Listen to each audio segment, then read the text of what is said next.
vous écoutez le 102.3 FM. Nous sommes également en direct sur Facebook. Bonjour Jean-Étienne. Bonjour Jean-Numa, bonjour monsieur tout le monde et madame la foule, mon expression favorite. Ouais, bonne semaine et bienvenue à cette émission. Ah ben c'est ça niaise pas dehors. Hein. C'est pour non, ça. c'est très difficile, on s'excuse d'ailleurs. C'est pour ça qu'on commence avec quelques minutes de retard. On s'excuse, mais là c'était vraiment compliqué de se rendre au bureau et par rapport au verglas et les commissions scolaires qui sont fermées. Évidemment. Hein, les enfants qu'on doit garder, il faut faire attention sur la route. Dame Nature n'est pas trop clémente aujourd'hui. Faites attention tout le monde. Alors, c'est le magazine Nos Nouvelles qui entre chez vous en direct sur Facebook. Bonjour à ceux qui sont obligés de rester à la maison et qui nous regardent actuellement sur Facebook. C'est votre magazine.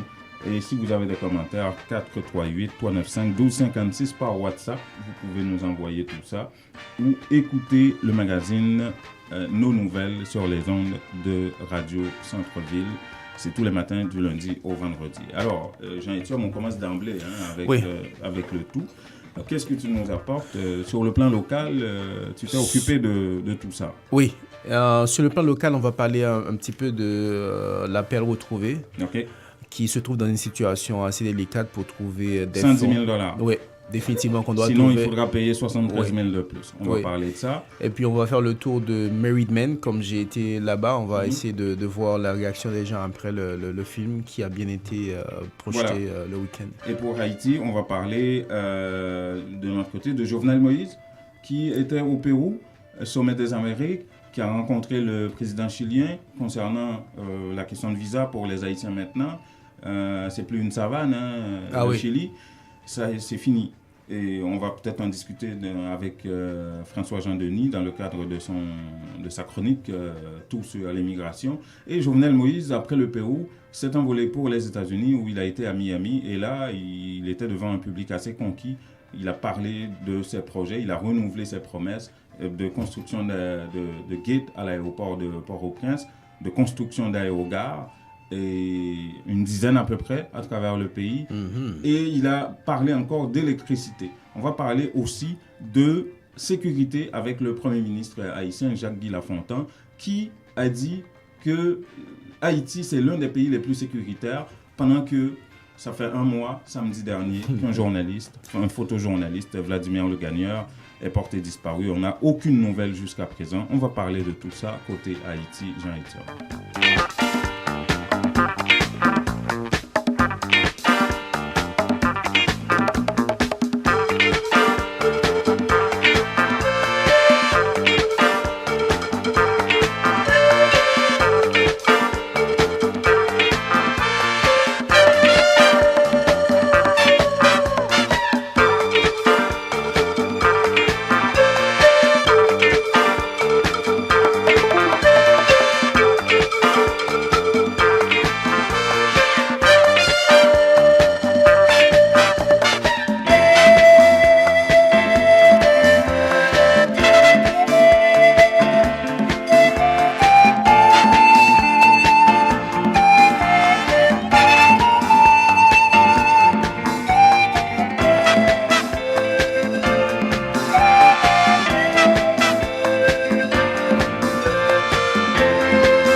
Avec le magazine Nos Nouvelles, nous sommes en direct sur Facebook également et nous serons en différé sur WhatsApp et YouTube et vous écoutez Radio Centre-Ville le 102.3 FM à l'heure de ce magazine sur les nouvelles des Haïtiens d'ici à Montréal et aussi les nouvelles d'Haïti. Jean-Étienne, on va parler sur le plan local ici à Montréal pour ce qui concerne les Haïtiens de la situation du centre culturel La Perle Retrouvée. Oui, la Perle Retrouvée définitivement est l'une des organisations haïtiennes les plus présentes ici, mais qui se trouve dans une situation difficile. Comme tu l'avais annoncé, la réalité c'est qu'ils ont un deadline, une date limite, une date butoir définitivement. C'est quelle date ça? C'est le 1er mai. Pourquoi? 1er mai à la petite heure, il faut payer 110 000 $. Sinon, on va ajouter des frais additionnels à partir de cette date. Donc, l'appel retrouvé. Des intérêts qu'on appelle. Oui, Ouais. définitivement. Alors, ils ont acheté cette bâtisse qui se trouve pas loin de P9, sur Crémazie. Oui. C'est une ancienne église. Ils ont acheté ça de l'évêché de Montréal, oui, c'est ça? C'est ça l'affaire. Donc, le deal qu'ils avaient avec l'évêché jusqu'au 1er mai, il faut qu'ils payent les 10 000 s'ils ne veulent pas que les intérêts augmentent. Ouais. Donc, l'appel retrouvé se trouve dans une situation où ils sont obligés de collecter un peu partout, faire des campagnes de collecte de fonds pour pouvoir payer cette somme. Sinon, à partir du 1er mai, ils vont augmenter tout ça. Et l'affaire, c'est que la dernière fois quand j'ai parlé à l'un des responsables, M. Saint-Arnaud, il m'a expliqué on a 15 jours qui restent pour le deadline, alors qu'ils avaient environ que la moitié des 110 000. C'était une situation assez délicate. Donc, tu nous as préparé un petit topo là-dessus. Oui, on a fait un petit enrobé. J'invite les auditeurs à écouter rapidement. Pour les responsables de l'association culturelle, l'appel retrouvé, chaque petite minute compte. Chaque centime aussi. Nous devons payer les 110 000. Nicolas Saint-Arnaud est le délégué de l'association. On est à 55 000, mais il y a des petites sommes qui arrivent. Nous avons plusieurs personnes qui ont promis. Nous avons des équipes de 10 personnes à $100 qui ne sont pas rentrées encore. L'échéance est courte, une quinzaine de jours seulement. À mi-chemin de la collecte, on n'a pas le choix. Il faut changer de stratégie. Pendant que je vous parle, on a besoin de 65 personnes à $1,000 pour pouvoir payer cette facture, pour enlever cette épée de Damoclès qui est suspendue à notre tête. Épée de Damoclès, c'en est une. Car le 1er mai, à la première heure, les 72 841 $ canadiens d'intérêt vont s'ajouter à la dette initiale. Une facture salée que l'appel retrouvé ne peut se permettre. Définitivement, on doit pouvoir trouver cet argent. Je ne sais pas comment qu'on va faire. Il y a de l'argent qui arrive encore, mais définitivement, on n'est pas prêt à perdre la bâtisse après avoir payé 600 000. Et les 600 000 qu'on a payés, ce sont des tirages que l'on a fait, ce sont les membres qui nous ont donné de l'argent. Voyez-vous, donc on ne peut pas prendre notre argent pour l'envoyer à la poubelle. On va essayer toutes les stratégies possibles afin qu'on puisse arriver à payer les 110 000. Pour atteindre cet objectif, la contribution de tout le monde est sollicitée. Nous avons fait un appel à notre communauté, à la communauté haïtienne, de nous tendre les mains afin que nous puissions payer les 110 000 que l'on doit à l'archevêché pour obtenir les papiers de cette bâtisse, de cette propriété, le 1er mai. Malgré les difficultés, le timing serré, Nicolas Saint-Arnaud veut rester positif. Si tous les gens qui nous ont promis arrivent, on va arriver. Jean, Étienne Dorsan, Montréal, Intexto. Voilà, un résumé en tout cas de la situation de la perle retrouvée. Ils ont acheté ça au prix de 700 000 $, voilà quelques années, de l'évêché de Montréal. Et aujourd'hui, ça vaut au bas mot 2 millions selon l'évaluation de la ville de Montréal. Et c'est très bien situé. Il y a même des entrepreneurs, d'après ce que j'entends dire, qui ont... Qui aurait des yeux, on peut comprendre. Sur l'espace. Oui, définitivement. Quand tu as un espace comme ça avec toute sa valeur, maintenant, c'est sûr qu'il y a beaucoup de convoitises, quoi. Ça fera l'un des objets de nos commentaires à la fin de cette émission. Définitivement, on va en parler à la fin. Oui. Et Married Man.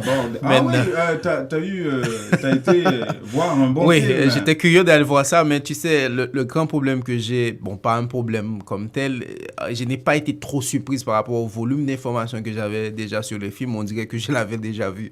C'est l'impression que j'avais. Okay. Alors, ça a été, je pense que c'est la marchandise a été livrée. Okay. Il y a eu quelques petits problèmes. Bon, pas de problème. Au début, il y a eu des retards de quelques minutes. Des petits soucis mineurs. Oui. Mais c'était là. L'animation était là parce qu'on a fait une animation aussi au début de la soirée. À la fin, c'est Tonton Bichat, le fameux humoriste haïtien qui est ici dans le cadre de... Oui, qui était en spectacle hier. C'est lui qui a clôturé la séance parce qu'il y avait la projection du film. Après, il y a toute une séance d'animation qui s'en suivait et c'était bien fait. Bicha était là pour ranimer un peu la fin de la Parmi projection. les acteurs, il y en avait qui étaient là, les artistes. Ben oui, il y en avait pas mal. Princess Eud était là, Fantôme était là. De Barricade Crew. Oui, Fantôme il a joué assez bien son rôle pour quelqu'un qui vient de faire son Ça a l'air qu'il a annoncé en même temps qu'il sera candidat à la députation, deuxième circonscription de Port-au-Prince aussi. Bon, bref, tu m'annonces des nouvelles. Ah, J'étais pas au courant.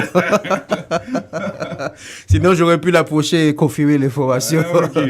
Donc, à la fin de la soirée, après la projection, je pense que la satisfaction était présente. On écoute quelques réactions. Oui, alors. justement, j'ai fait ça dans l'ambiance de la fin avec Tonton Bicha qui anime, mais aussi les gens qui donnent leur impression. Ok. Écoutez ça, mesdames et messieurs. Si vous avez apprécié, faites-le ça. C'est un beau film, un très très beau film, j'ai aimé. C'est un bon exemple. L'exemple pour les femmes et les hommes qui soient fidèles. Et ça, elle a tout écouté en pile l'argent. Et c'était comment? Et c'était bien. Qu'est-ce que vous avez appris? Beaucoup de choses. La tromperie. La réconciliation. La compréhension. C'est trop. C'est un film assez complet, un film assez intéressant. Le sujet est très profond, très inspirant aussi parce que dans toutes les histoires où on parle de la vie de couple, c'est toujours intéressant. C'était Miami, t'es là.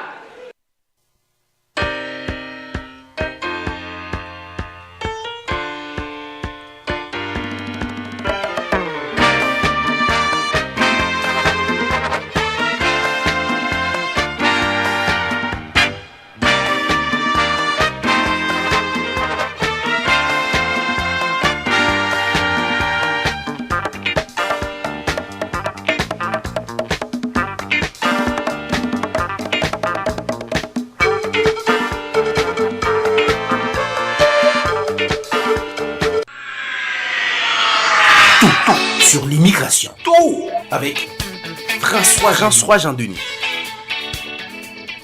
François? Allô, François? Bonjour François, ça va? C'est ici, on a un souci technique, il faut l'ajuster un petit peu. Ok. Allô, François? Ok, on est là. Il est là, François. Oui, tout à fait. Je vous écoutais attentivement. Alors, je salue tous les auditeurs, toutes les auditrices de votre émission Intexto.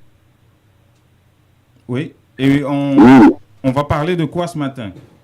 Bon, on a deux nouvelles pour vous. Et d'abord, je commence avec le ministre de l'Immigration du Québec qui était devant la Chambre du commerce de Montréal cette semaine, la semaine dernière, et qui dit à Ottawa qu'il doit s'adapter à la nouvelle réalité. Parce qu'il parlait de la situation des personnes qui traversent la frontière de façon irrégulière.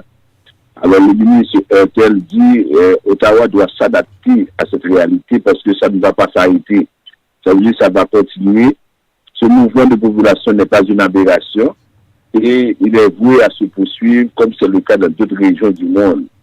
Alors Ottawa doit continuer à prendre sa responsabilité parce qu'au niveau de la Constitution, tout ce qui touche à la question de demande d'asile, c'est de la compétence d'Ottawa.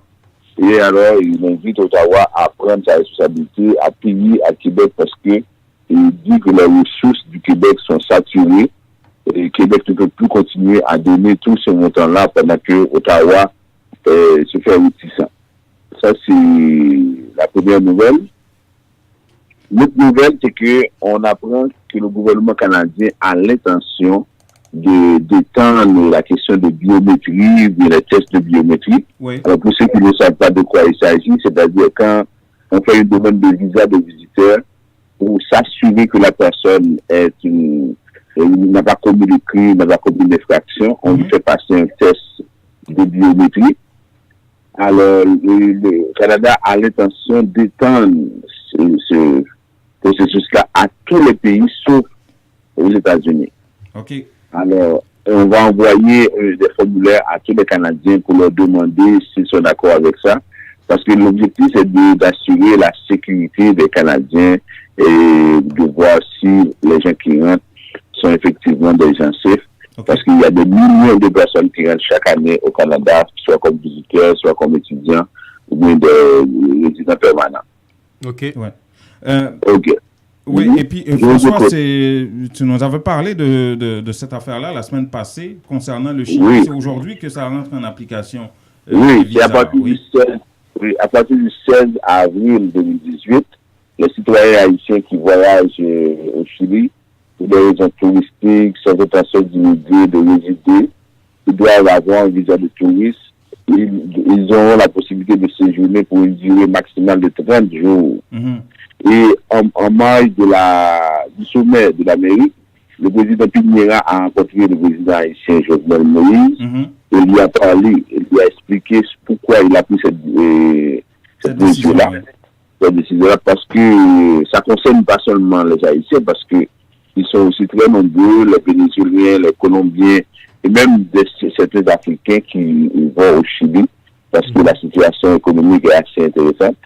Alors, ce projet de loi vise à implémenter.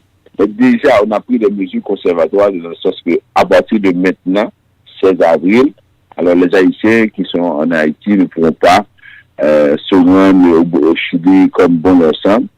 Et c'est un peu la même chose aussi pour le Brésil, parce que le Brésil a resserré les règles également en général. Ça veut dire que définitivement, on a l'impression que toutes les portes se ferment pour les Haïtiens. Mm-hmm. L'AGA a annoncé, par exemple, seulement pour le début de l'année, il y a eu près de 15 000 Haïtiens qui ont été refoulés en République dominicaine. 15 000. C'est énorme, hein? Oui. Pour la République dominicaine, c'est énorme. Voilà, et je crois qu'on a fait le tour pour aujourd'hui, François. Merci beaucoup. C'est François Jean-Denis. Je rappelle que vous dirigez la firme spécialisée en immigration, Vision Max Service.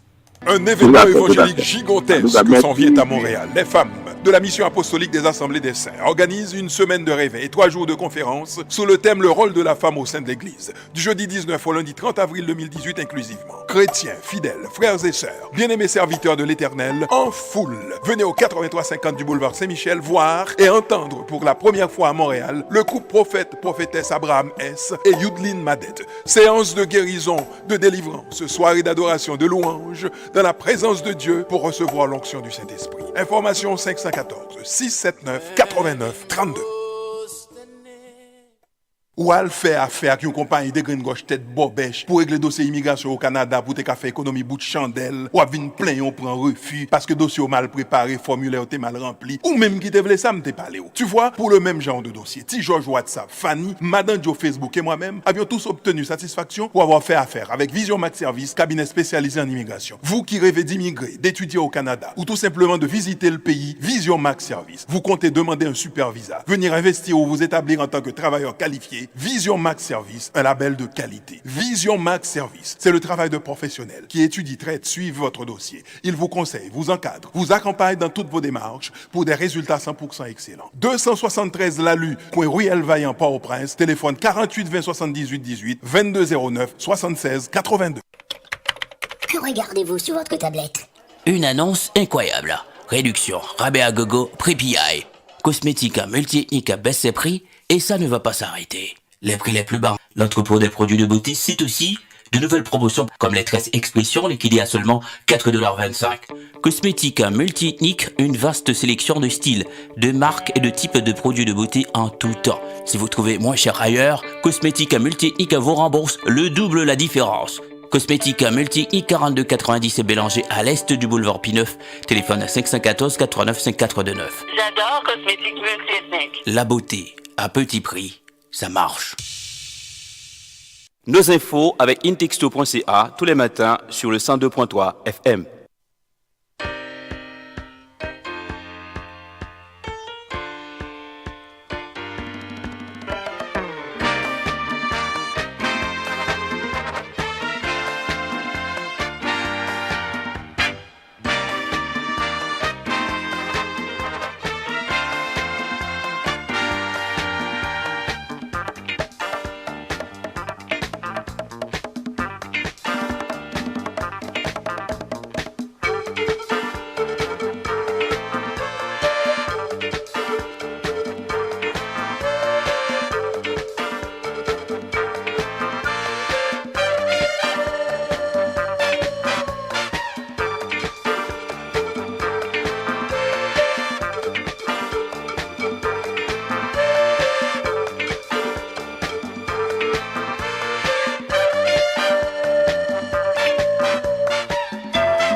est de retour, Jean-Étienne, mais il est quoi, 7h31. Voilà. Vous écoutez Radio Centre-Ville, le 102.3 FM, et vous nous suivez également sur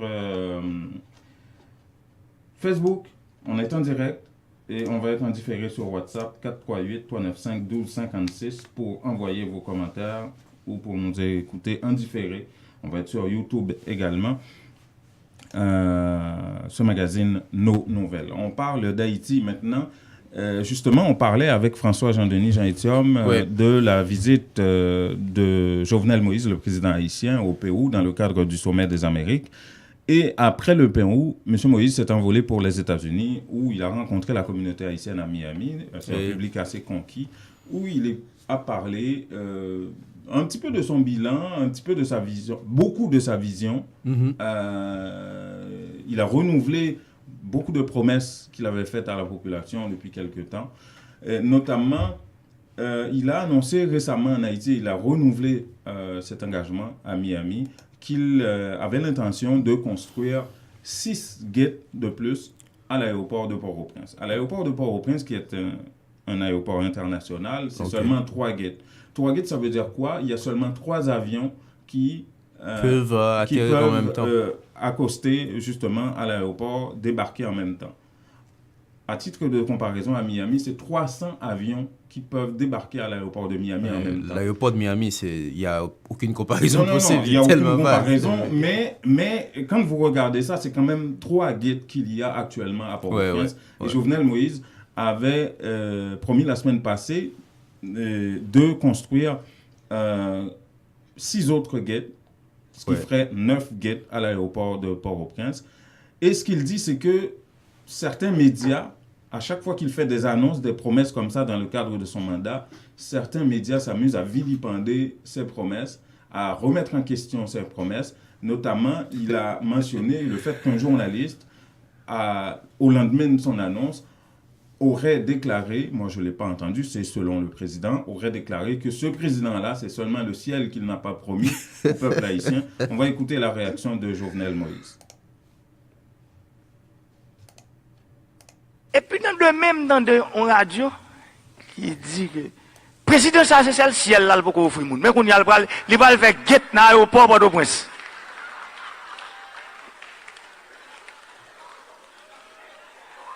Par contre si nous comprenons bien non. Nous sommes passés dans l'aéroport là, il y a 300 guettes. 6 guettes nous dit m'va le faire.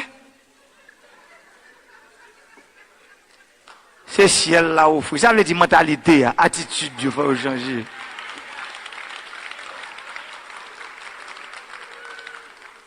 Comment je dis à vos Haïtiens, un grand peuple comme ça, vous n'avez réfléchi petit comme ça.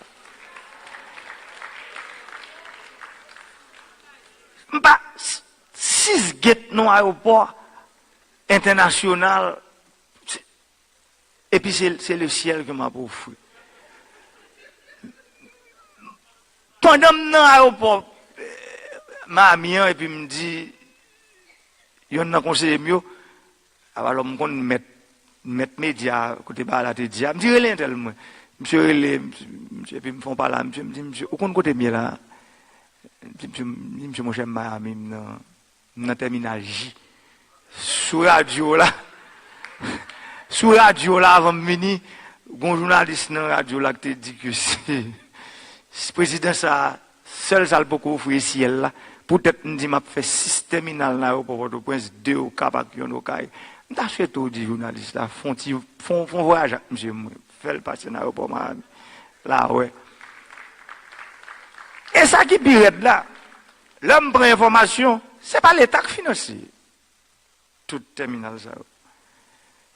C'est l'aérien qui finance. Et il faut me dire publiquement, parce que moi-même, nous ne pouvons pas cacher. JetBlue, moi je vois JetBlue déjà pour terminal. Les gens qui sont intéressés pour terminal. Pour construire terminal, lui. Donc voilà.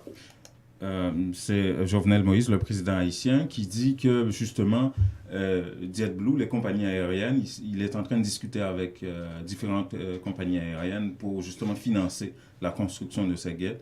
c'est pas nécessairement l'argent viendrait pas nécessairement de l'État haïtien pour construire ça, comme ça se fait ailleurs, comme ça se fait ici aux États-Unis et un peu partout, et qu'il faudrait commencer à voir grand, bâtir et proposer des projets grands avec une grande vision aussi pour Haïti. En plus, il a parlé de l'aéroga aussi. Oui, il y a 2 gates qu'il promet d'ajouter à l'aéroport du Cap-Haïtien et un à l'aéroport des Cayes et terminer l'aéroport de l'Île-à-Vache. Tout ça, dans le cadre de son mandat. En plus de ça, M. Moïse dit qu'il a l'intention aussi de construire une dizaine d'aérogares à travers le pays, et il va nous parler de ces villes à travers le pays qui vont recevoir ces aérogares.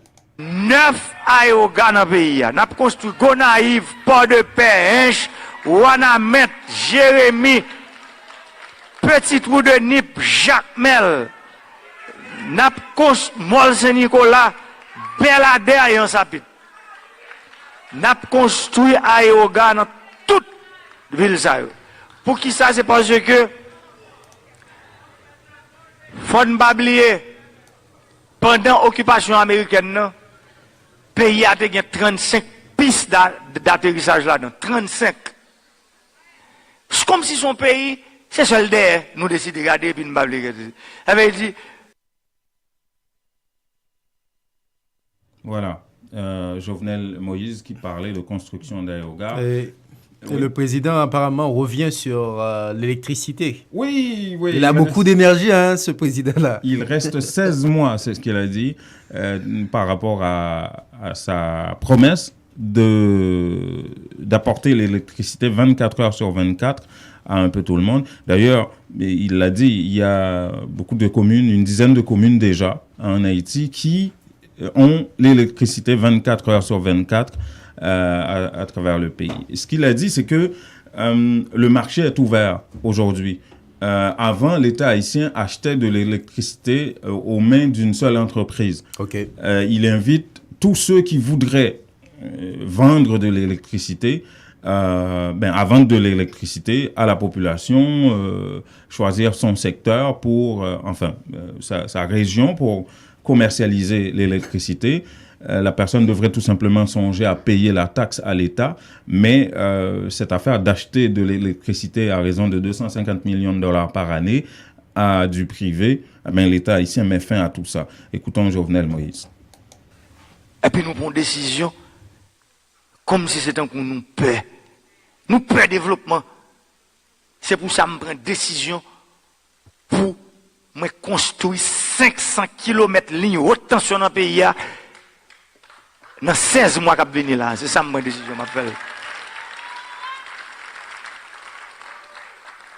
Et j'en nous aime commencer ce programme là pour nous tous connaître côté Mrivakli. Section communale yo. Parce qu'il faut ne pas oublier la configuration pays. Il y a des zones dans le pays à côté yon moun ap vivre à 2 km dans l'autre monde. Nous prenons décision, nous mettons un programme sur pied que les cailles pas m'éclairer pour que paysans ça qui était qu'on utilise un petit lampe tête gris d'abjodia pour nous retirer lampe pour nous mettre lumière la caille, avec panneau solaire pour le charger côté pour le charger téléphone, côté pour utiliser radio. Dans le programme ça, chaque semaine nous installer presque 500 familles. Nous allumons 500 familles loin dans la section communale. Nous commençons le programme électrification micro-réseau. Il y a 8 communes dans le pays aujourd'hui qui ont temps à faire lumière 24 sur 24 là.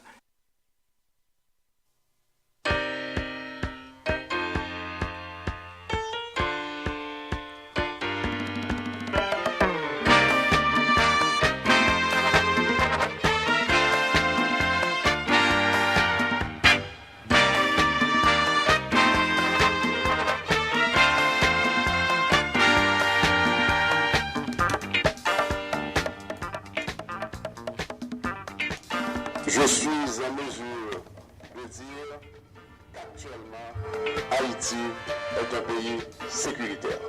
Mes amis, je vais me saisir comme ça. Nous avons aujourd'hui à Premier ministre panique, et il ne va même respecter la population où elle campait aujourd'hui, c'est pour la première fois Haïti en sécurité comme ça. Je suis.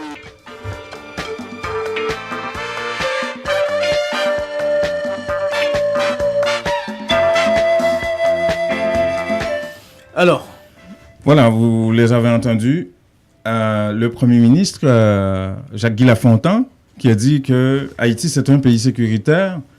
Et le sénateur de l'Ouest, notre cher ami du bon Dieu, qui dit son étonnement d'entendre le Premier ministre parler de sécurité comme ça en Haïti, alors que il est au courant qu'il y a des armes qui entrent en Haïti régulièrement et le Premier ministre n'a pas abordé ces questions-là. Écoutons Antonio Cherami, le sénateur de l'Ouest élu sous la bannière de la plateforme Vérité.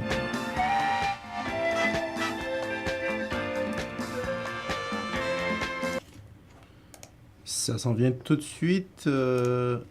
Voilà.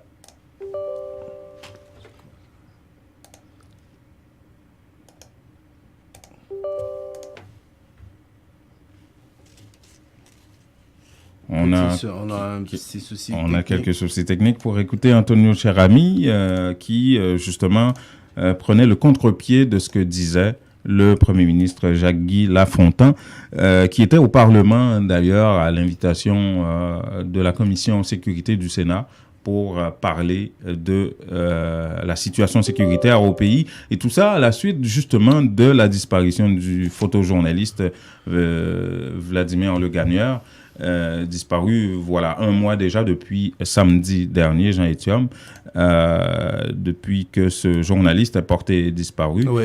Et la presse a beaucoup parlé des retards qui auraient été enregistrés par rapport à la position du gouvernement. Mm-hmm. Ils ont pris apparemment pas mal de temps avant d'intervenir et ça n'a pas plu...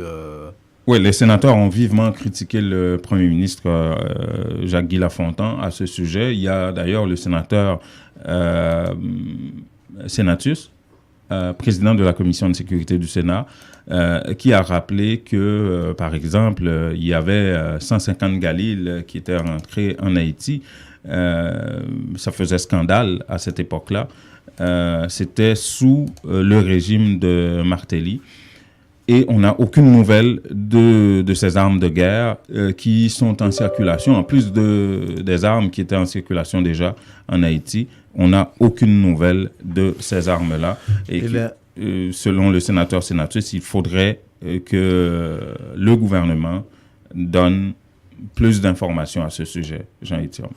Malheureusement, on a des soucis techniques par rapport à la possibilité d'écouter le son de Cherami. Probablement avant la fin de l'émission, on va en revenir. On parlait aussi du sénateur Senatus. Oui, Jean-Renel Senatus. Oui, qui est sur les armes. Qu'est-ce qu'il a dit globalement, Jean-Hubert? Globalement, il a rappelé qu'il y avait non seulement le sénateur Cherami qui a rappelé qu'il y a des armes qui entrent en Haïti régulièrement de manière illégale. Et pour faire suite à ces déclarations de son collègue, il a rappelé que sous le régime de Martelly, il y avait un scandale de 150 Galil qui étaient rentrés par la contrebande en Haïti. Et l'État haïtien n'avait aucune trace de ces armes-là et que selon lui, ça serait ces armes de guerre qui seraient en circulation et entre les mains des gangs de Grand Ravine et de Martissan. Et on parle beaucoup de Martissan et de Grand Ravine actuellement. Ces derniers temps. Bon, on va marquer une courte pause. On vous revient tout de suite, mesdames et messieurs.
Un événement évangélique gigantesque s'en vient à Montréal. Les femmes de la mission apostolique des Assemblées des Saints organisent une semaine de réveil et 3 jours de conférences sous le thème Le rôle de la femme au sein de l'Église, du jeudi 19 au lundi 30 avril 2018 inclusivement. Chrétiens, fidèles, frères et sœurs, bien-aimés serviteurs de l'Éternel, en foule, venez au 8350 du boulevard Saint-Michel voir et entendre pour la première fois à Montréal le couple prophète-prophétesse Abraham S. et Youdline Madette. Séance de guérison, de délivrance, soirée d'adoration, de louange, dans la présence de Dieu pour recevoir l'onction du Saint-Esprit. Information 514 679 89 32.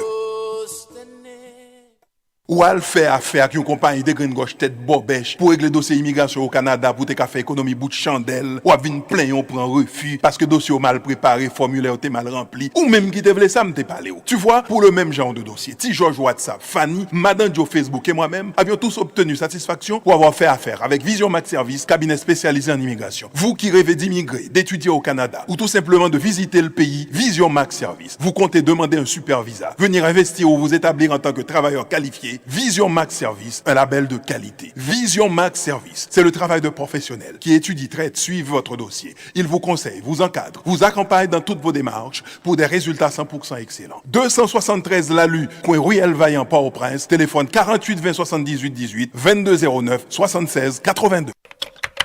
Que regardez-vous sur votre tablette? Une annonce incroyable. Réduction, rabais à gogo, prix PI. Cosmétique multi-ethnique à baisse ses prix et ça ne va pas s'arrêter. Les prix les plus bas. L'entrepôt des produits de beauté cite aussi de nouvelles promotions comme les tresses expression liquidées à seulement 4,25 $. Cosmétique multi-ethnique, une vaste sélection de styles, de marques et de types de produits de beauté en tout temps. Si vous trouvez moins cher ailleurs, Cosmétique multi-ethnique vous rembourse le double la différence. Cosmétique multi-ethnique 42,90 et Bélanger à l'est du boulevard P9. Téléphone à 514 89 5429. J'adore Cosmétique multi-ethnique. La beauté à petit prix, ça marche. Nos infos avec intexto.ca tous les matins sur le 102.3 FM. Voilà, nous sommes en direct sur Radio Centre-Ville, le 102.3 FM, et en direct aussi sur Facebook. Et plus tard, en différé sur YouTube. YouTube et WhatsApp. Notre WhatsApp pour les commentaires, 438-395-1256. Nous sommes à l'heure des commentaires à cette émission, Jean-Étienne. D'abord, sur le plan local, la situation de la perle retrouvée, ça nous interpelle. Oui, définitivement, ça nous interpelle parce que c'est une situation de toutes les façons qui nous concerne, de près ou de loin, car la perle retrouvée, c'est l'une des organisations la plus, je dirais, très active dans la communauté qui essaie de vendre la culture. Surtout pour la première génération. Oui. Pour valoriser la culture haïtienne, c'est définitivement une référence. Oui, mais ce qui arrive, c'est que ces gens-là ont réussi à offrir à la communauté un espace qui vaut 2 millions aujourd'hui. Ils ont fait un coup de maître dans ce temps-là en achetant la bâtisse qui est une ancienne église ainsi que le terrain pour 700 000 $. Ouais. Là, maintenant, ça vaut 2 millions selon l'évaluation municipale. Il y a des entrepreneurs, des promoteurs immobiliers qui ont des yeux sur cet espace-là. C'est situé sur Crémazie. Très bien situé. Coin P9, à côté de l'autoroute 40. Ouais. Oh. Les gens qui connaissent Montréal, c'est une très belle position, ça. Oui, c'est la position idéale avec l'accès à l'autoroute. Moi, personnellement, Jean-Étienne, j'arrêtais pas de me dire pourquoi on n'arrive pas à se mettre ensemble pour construire un centre moderne. Ils ont fait beaucoup d'efforts, mais pourquoi on n'arrive pas à faire ça? Avoir un centre? Non, il y a quoi? Il y a eu beaucoup d'événements cette fin de semaine dans la communauté. Des spectacles, des films, des ci, des ça. On consomme beaucoup sur le plan culturel. Ouais. Mais à chaque fois qu'on a à organiser quelque chose, on est obligé d'aller ailleurs. Ouais. On apporte l'argent ailleurs. C'est comme si je savais que tu allais venir avec ces commentaires. J'ai posé la question à M. Saint-Arnaud la dernière fois que je lui ai parlé au téléphone. Mm-hmm. Comment qu'est-ce que vous faites pour rentrer de l'argent? Parce qu'une organisation à but non lucratif, ce n'est pas une organisation qui ne rentre pas de l'argent. Le profit, tu ne peux pas le mettre dans ta poche, mais pour que l'organisation puisse survivre, il faut trouver des moyens. Il m'a expliqué qu'il, de temps en temps, loue des salles. Je comprends.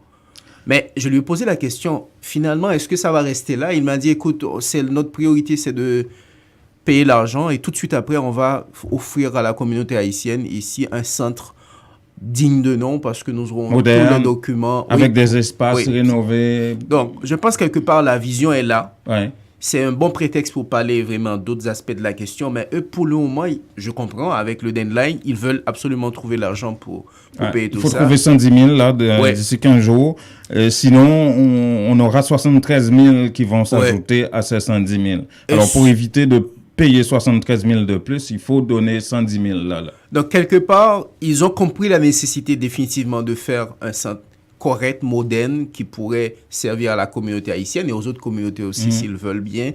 Mais il va falloir qu'on au moins finisse avec cet aspect de payer tout de suite l'argent qu'on doit à l'évêché. Ouais. Il nous reste 5 minutes pour Haïti. Oui, le temps passe trop vite ici. Le temps passe vite. Et on va parler de Jovenel Moïse et ses promesses. Mirobolantes, dira-t-on. Mais assez souvent, par exemple, il promettait l'électricité 24 heures sur 24. Il promettait ci, il promettait ça. Là, ils viennent promettre 6 gates de plus à l'aéroport de Port-au-Prince, qui est un aéroport international. Et assez souvent, après chaque promesse faite par Jovenel Moïse, il y en a qui remettent en question ces promesses-là. Okay. D'abord, la question que je me pose, est-ce que c'est la façon de faire? Est-ce qu'on peut remettre comme ça en question la promesse d'un chef de l'État? Pourquoi pas? Pourquoi pas si, justement, s'il y a des promesses qui se font et...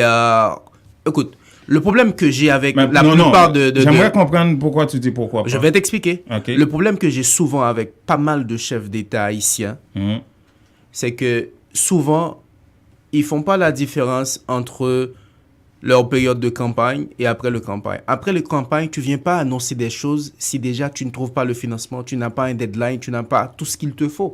Mais comment on sait qu'il n'a pas l'argent? Regarde, pour l'histoire du Palais national, qu'est-ce qui arrive? Vous dites que vous allez construire le Palais national, vous dites que vous allez en même temps faire des collectes de fonds. Je ne comprends pas. Comment vous savez que vous aurez de l'argent? C'est la même chose. Vous dites, laisse-moi finir. Laisse-moi finir. Ouais. Vous dites que vous allez faire des gates, vous n'avez même pas encore le budget, rien du tout. Vous dites que vous êtes pour parler avec... je ne sais pas, une compagnie aérienne. Si ça ne marche pas avec JetBlue, mais ça va retarder votre projet et les gens ont le droit de se poser des questions. Là, on est d'accord. Vous m'avez dit que ça allait faire en juin, maintenant on est en décembre. Qu'est-ce qui se passe? Là, on est d'accord. Parce que les discussions, ils n'auraient pas dû en parler déjà si les discussions n'ont pas abouti avec JetBlue. Parce que vous êtes en discussion, mais rien ne dit effectivement que vous allez conclure un accord avec JetBlue. Et là, je dirais ou avec quelle que soit l'autre compagnie. Ce n'est pas parce qu'il est de mauvaise foi ou qu'il ne veut pas travailler, mais la façon de faire, c'est pas un simple citoyen. Et c'est des promesses que tu fais. Tu ne fais pas des promesses si tu ne fais pas tes calculs. Et quand ça n'arrive pas comme tu le souhaitais, on va te poser... Les journalistes vont dire qu'est-ce qui se passe, monsieur le président? Mais à la décharge de Jovenel Moïse, et sans nécessairement le défendre, on n'a pas encore expiré le délai lié par rapport à ces promesses n'a pas expiré encore. OK. Par rapport à l'électricité 24 heures sur 24. OK. Déjà, il y a des communes, environ 8, qui ont l'électricité 24 heures sur 24. Selon le président, justement. Okay. Maintenant, il annonce qu'il va construire 6 gates. Et est-ce que c'est prudent de remettre en question, parce qu'il donne un délai, tout comme pour l'électricité. OK. Avant ce délai, est-ce que c'est logique, c'est normal de vilipender sa promesse avant ce délai? Je ne sais pas ce que tu appelles... C'est ça ma question. Je ne sais pas ce que tu appelles vilipender sa promesse.